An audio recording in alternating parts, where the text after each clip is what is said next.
learned, you see these perfectionists, they develop a lot of addictions, because their inability to develop good coping strategies for failure. Yep. Because they're always so used to being perfect all the time. And, as life goes on, they may have been the top students, in elementary school, high school, but then when they go to college and they're at like Princeton University, they're maybe no longer the top student anymore. And that's hard for them to handle.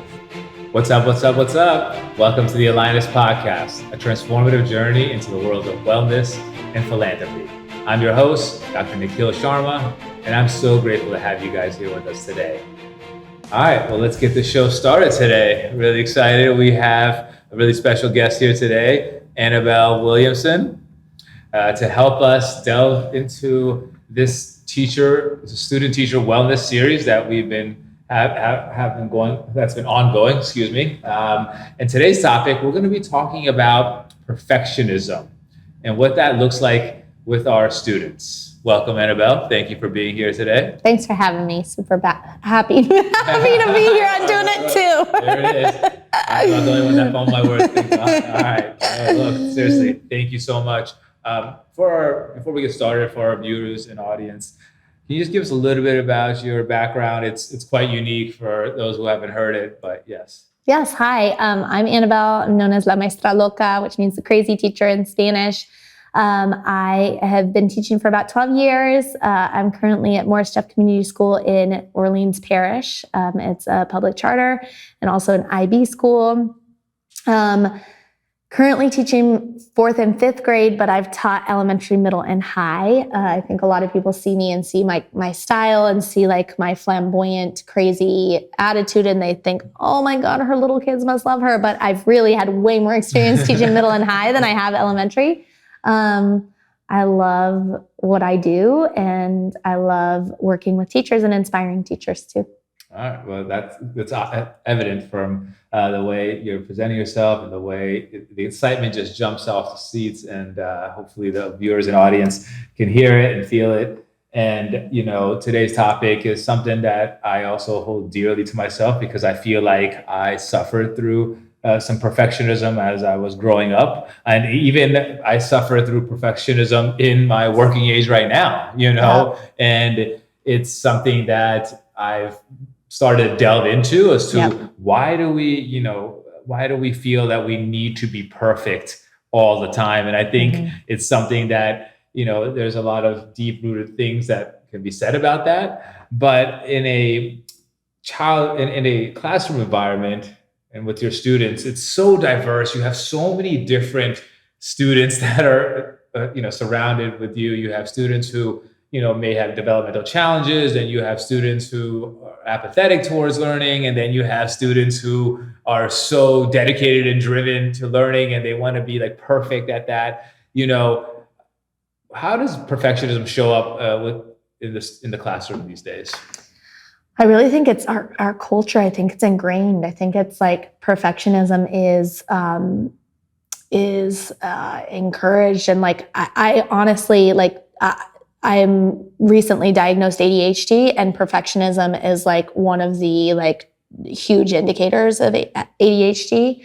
So I've suffered with it my whole life, but I really think that there's this culture of like grades and what parents want to see for their kids, and like, meeting the expectations of teachers and getting certain grades, getting those A's, and then rewarding with like dinners out or toys or money for like that report card. And like, this idea of like, if it's not perfect, it's not right. And like these standards that honestly, it's not even healthy.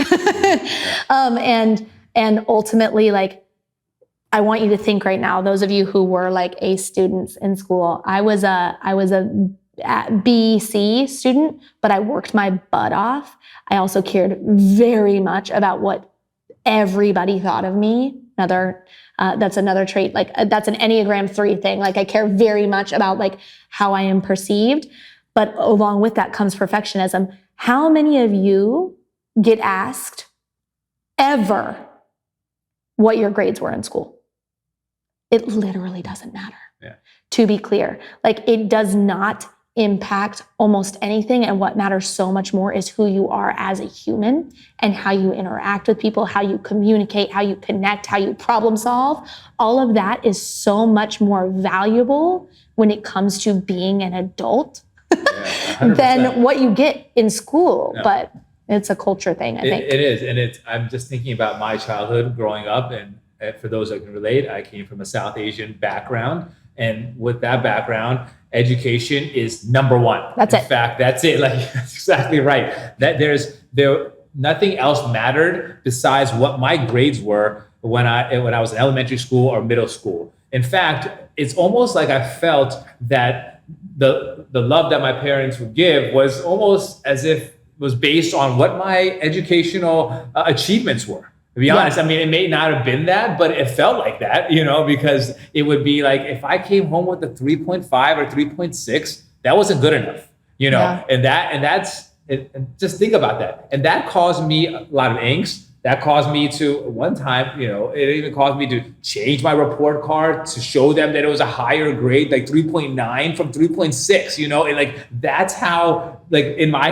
household, how things were. And I bet you a lot of people can relate to them having to fear not being good enough. And then you're right, society creates this structure. Oh, then you have to score a certain number on your SAT scores to get into college or to get into a specific college. And then once I got into college, it was like, okay, what am I going to get on the MCAT score so I can get into a specific, medical school? And if I don't get into that, or if I don't score that, then I'm just not good enough, and it's like this whole phenomenon that occurs that makes you feel like you're always in competition, that you always feel like you have to be the best. And if you're not like perfect, then you feel that you have this feeling that you're just not good enough. You don't deserve it. You don't deserve to have success. You don't deserve to have good things happen to you because, you didn't get what you were supposed to get. And honestly, that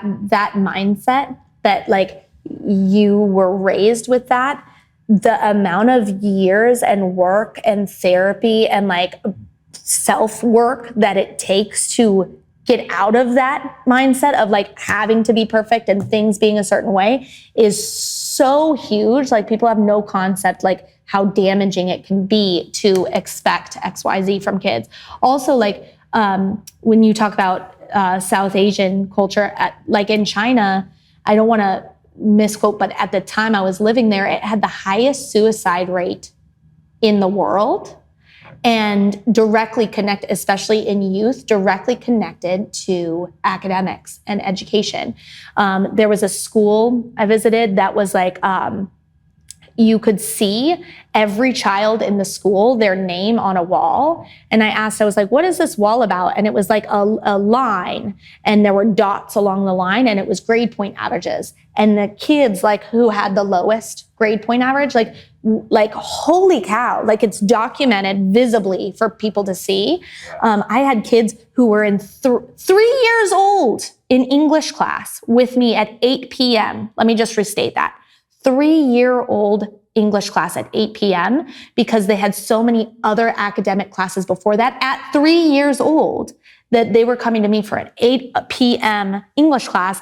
And I knew from my 8-year-old class that if I gave them anything less than a perfect score on their like exams, and this is Disney English, I work for Disney English, Disney. Right. Like, if I gave them anything less than that perfect score, they were losing their technology for the weekend. They were losing any play dates because they would have to study and retake it. So like I gave perfect scores like to every child from then on, because like, oh my gosh, that culture of like true perfectionism, not like 3.5, which is phenomenal. Let's just talk about that. But I want a 4.0. That is the expectation. Like, whew, that's a hard thing to meet. And talk about robbing kids of like childhood too. Like, I'm not to say that you were robbed of your childhood, but like the inability to like take those breaks to just be, to be a child, to play, to like, because you're spending so much time trying to like meet this academic perfectionism. And I think, that's certainly one way that it's showing up in our society, and especially in our children and in the classrooms. But another source of perfectionism I'm noticing is with sports, and you know, and people putting in like they're joining like academies for like quarterbacks at like the age of like 5, and then you know they're doing there's all these different ways that they are trying to improve themselves to be this perfect, you know, human machine. I want to say that is also being driven by the coaches, you know, on getting to high levels of competition. So it's like this drive to be perfect is causing a lot of imbalance in our children and in our youth, right? Yeah, I think sports, I think music, I think when you think about like, when you talk to kiddos who are like, oh yeah, I'm in dance or I'm in ballet, oftentimes you'll hear like, and I'm talking about some of my 3rd graders, I go every weeknight for 3 hours.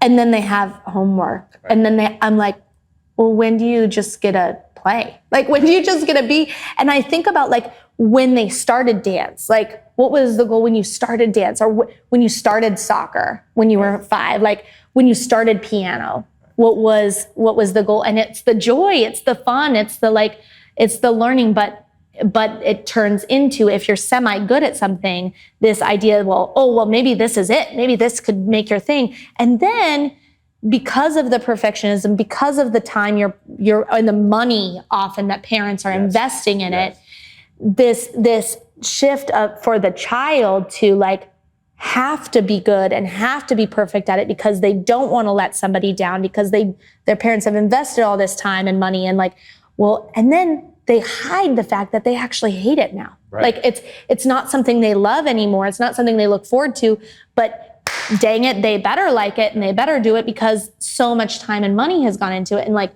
ooh, we get one life. we get one, I know. You know? Absolutely. I don't know. For the teachers out there, take a look at Annabelle's website, www.lamaastraloca.com. You will find great resources and services available to you. Annabelle also has a growing podcast called Teaching La Vida Loca that you can find on her website as well as Spotify. So make sure you check that out. You can also follow AlignUs on Instagram, Facebook, YouTube, Twitter, TikTok with the handle @AlignUsWorld. And to energetically donate to the YouTube channel, make sure you hit the like and subscribe button. It'd be greatly appreciated. Remember, that is a large collective of positive energy. We can help awaken each other to live our best lives. Now back to our podcast. You know, children, again, at that age, I just speaking for myself, I had a hard time communicating with my parents that, you know, hey, this, like, I may not be the best at this, but, you know, I feel like that should be okay. I shouldn't have to feel like I need to continually try to prove myself for my parents' love. And I couldn't even imagine being a sports, into sports or gymnastics where there's crazy competition and you're having to wake up early in the morning. And then, yes, you're right, parents spending all this money to be able to like let them know that, hey, you know what? I don't really like this anymore, but you know, you just spent like $50,000 on my past several years of training. How do I let them know that I hate this? Or what are some things that you think the parents, because at that age, it's somewhat certainly driven by the student, right? Because they have interest. Like, I want to go play sports. I'm getting really good at basketball. There is some excitement, and the parents are just doing what they feel is naturally best to support them, and that's getting them into these training camps that may cost several $1,000s to enhance their kids' potential in that sport. But then, should they be having like conversations that like, hey, where are you at? Like, I think because a lot of times I feel like sometimes what I notice is parents, it's almost like that, at least in the sports genre, that they're living out, like the kids are starting to having to live out their parents' dreams, like what they couldn't do, what they wanted to accomplish, that they were the high school star, but then couldn't make it to college ranks. And then they put that extra pressure onto the kids. And it could be that their families didn't have the money. And now that they have the money, they're like, I'm providing opportunities for you that I never had. Like all of those things, we need to remember, like, this isn't about, it's so hard as a parent. But it's not about us. It's not about us living out, like giving them opportunities we never had. Like, it's not about us. Like having that connection and that communication, that open line always, like, are you enjoying this? Tell me what you love about it. Tell me is there any time that you're like, oh, I hate that? Like having open communication where kids know they feel safe enough to come to you and say, I'm so done with this.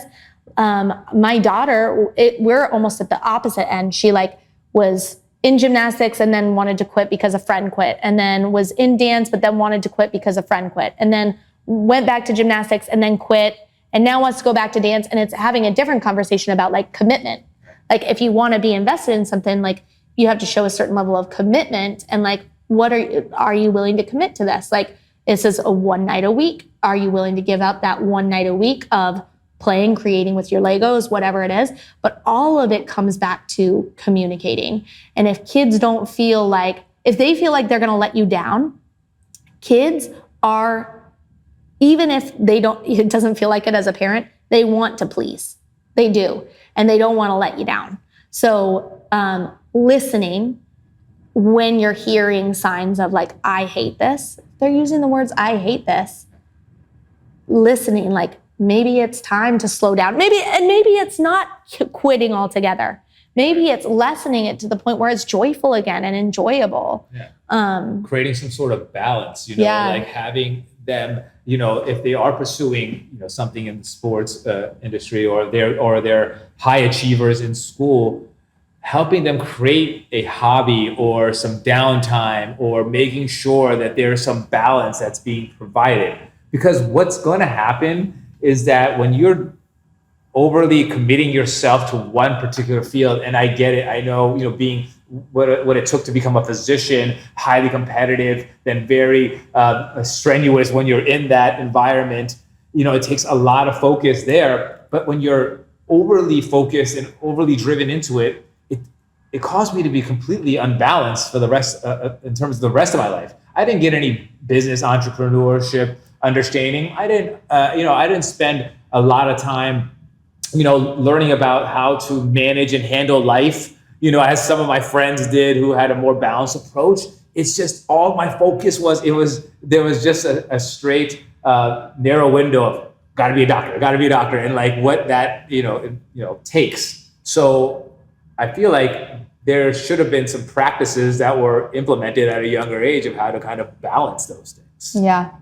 I think also like when it comes to them coming home with report cards and them being bummed out or disappointed, saying, oh yeah, that's hard. I know you really want to do well. And I want that for you too, but grades aren't everything. And like them hearing that it's not the end of the world for you is so affirming and reassuring. And knowing that they have your support when they did fail something. Like I tell my daughter, like, did you try to fail? Oh, okay. Well, then we're okay. If you tried to fail, that's one thing. But if you did you do your best? Okay, you did your best. We weren't ready. So how can we be better the next time? How can we do better? But certainly, like, don't give them money for all A's. Like, celebrate whatever report card comes home, because that's where they're at. Now, if they are totally not trying and unengaged, that's a different conversation. But we're talking about your perfectionist kids. The last thing they need is perpetuating circumstances at home that are going to continue those feelings of having to be perfect, because they are putting enough pressure on themselves. As a perfectionist, promise you, I am putting enough pressure on myself. What I need from my home, from my husband, from my kids is, you're enough as you are. Like, you're doing enough. You're doing plenty, and you're awesome. I think you're awesome. Here's why I think you're awesome. Let me tell you all the reasons you're awesome, and make sure those reasons are not academic, not linked to intelligence, not linked to the sport that they're really good at. Tell them all the reasons they're awesome outside of that, and remind them that they are capable and amazing without these other things. Because remember, whether it's in sports competition or it's getting into really competitive school systems, sometimes there can only be one winner, right? And then there's all these people who are perfectionists that are trying to get to that pinnacle. Right. And so imagine how many times that individual is going to fail. Yep. Right. And how are they going to handle that failure? What kind of support system is there for them to be able to fall back on?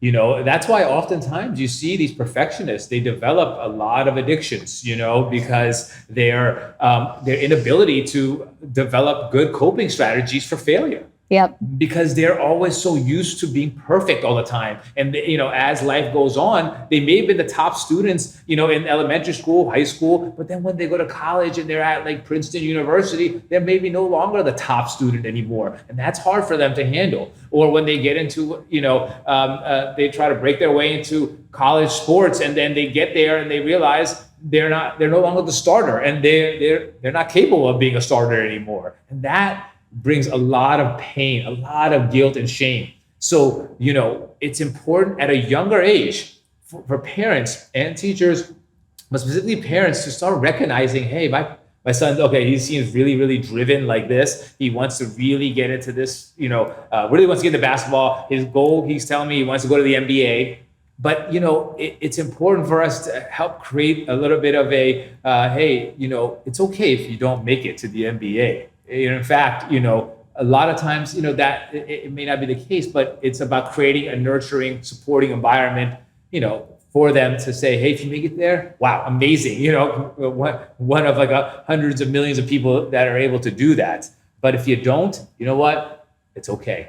It's the journey that you did, all the hard work you put in to try to make it there. Look how far you've grown. Look how much discipline that you've, accomplished within yourself. Those same skill sets can be used in another profession, and that was meant for you. Like whatever has happened in your journey, this is what I personally feel, it has all happened for a reason, but it's for us to understand that, because if we lose a sense of connection and purpose, which can happen in us, all of us, it's then we can kind of be disconnected, and when we become disconnected, we become depressed, we become isolated, lonely, and the list goes on and on where that can lead to. So it's important for us to remind our children that while it's very good to be ambitious and have these goals and pursue them, and us to support them, we should also be supporting them, emotionally, and creating a good balance for them, because we're responsible for them. It's our responsibility until, they get to a certain age, but, it's when they're young, that's when they're the most impressionable. And that's when we can develop and lay down the good foundation for them to succeed. Yeah, I agree. I think part of that is acknowledging all of those qualities that they have to be a good basketball player, to be a pianist, to be whatever it is, and how that you admire those qualities is far more important than like the all-star athlete or whatever like that. Because I had a friend today, I was sharing with her that I had this person literally reach out to me for coaching, and then share that her principal found me really like overwhelming and too much, and my person like not willing to pay me literally because of me. And she said, so can you give me something that's like a little less you? And I was like, so like, it cut me like so deep. And I have people all the time tell me, well, just ignore those people. Like you shouldn't even like care about that.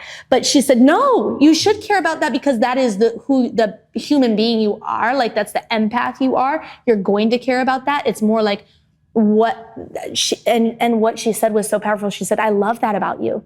That's why people love you, because you care. So like acknowledging those really powerful, beautiful traits that make your child who they are, that will then, they can anchor themselves to those when they have those failures. Exactly. Right? Exactly. I think that's so important. It's beautifully said. Character traits, are very, very important. When you tell them, hey, I really appreciate the bravery and the courage it took to be able to get through some of those obstacles you've had recently in your professional or your sports journey, that showed, coming back from that injury, that was extremely brave of you. That those words resonate and stick with that individual much longer, and can help support them through their ups and then the downs. Yeah, I agree. So, kind of as we're coming to the end of this podcast, what are some takeaways you can give to your students, give to the parents about, hey, how can they handle this drive of perfectionism, what that's about? I think there are resources out there to like assess, like have kids self-assess growth specifically, rather than like when we're thinking about, okay, well, you don't want me to celebrate their report card grades, like what am I celebrating them? What are we doing?